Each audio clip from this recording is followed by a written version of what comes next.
Bem-vindos ao Doxa e Episteme. Hoje temos mais um episódio do Filosofia em Casa, com o tema A Regra de Ouro.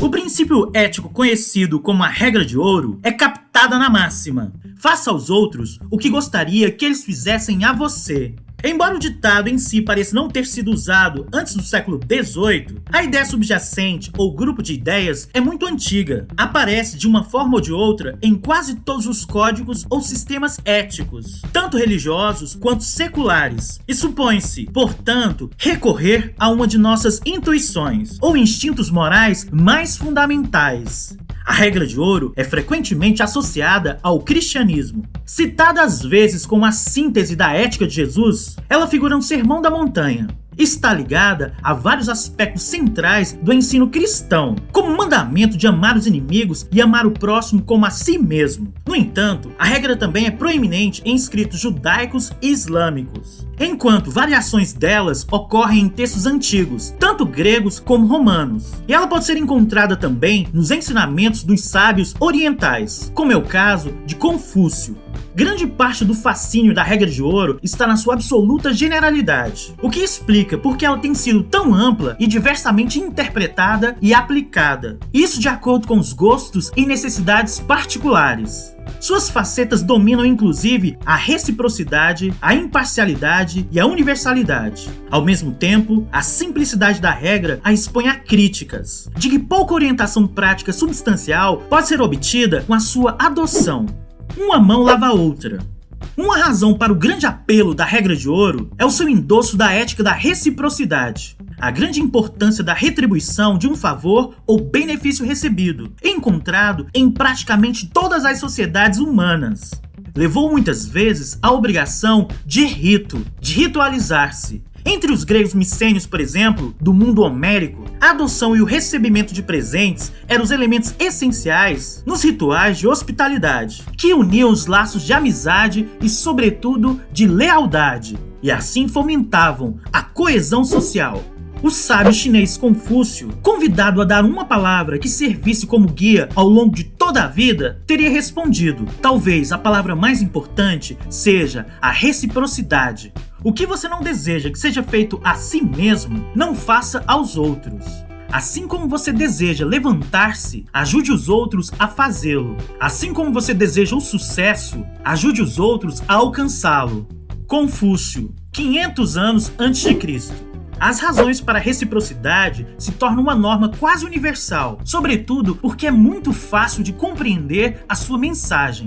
Lavar uma única mão é mais estranho e menos eficaz do que conseguir que outra faça isso por você. Então, entrar em um acordo recíproco deixa as duas partes em melhor situação. É claro que há o perigo de que o lavador inicial o engane, buscando uma vantagem a curto prazo e negando o acordo firmado. Construir uma ética da reciprocidade, apoiada por sanções sociais contra os não recíprocos, visa desestimular esse comportamento egoísta. Essa ética está contida na regra de ouro: imparcialidade e consciência.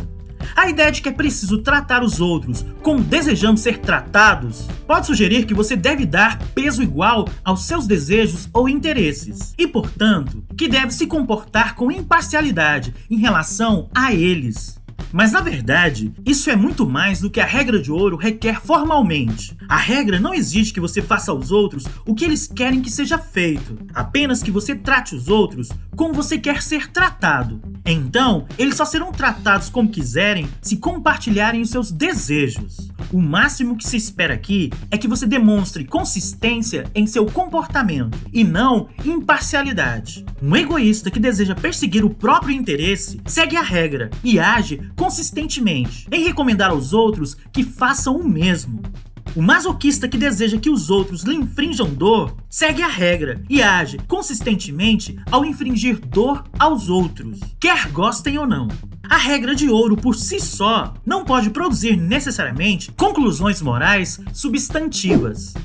É esse aspecto da regra de ouro, o impulso para a consistência, que explica por que achamos a hipocrisia detestável. O descompasso entre o que as pessoas fazem e o que recomendam que os outros façam. Aqueles que não praticam o que pregam.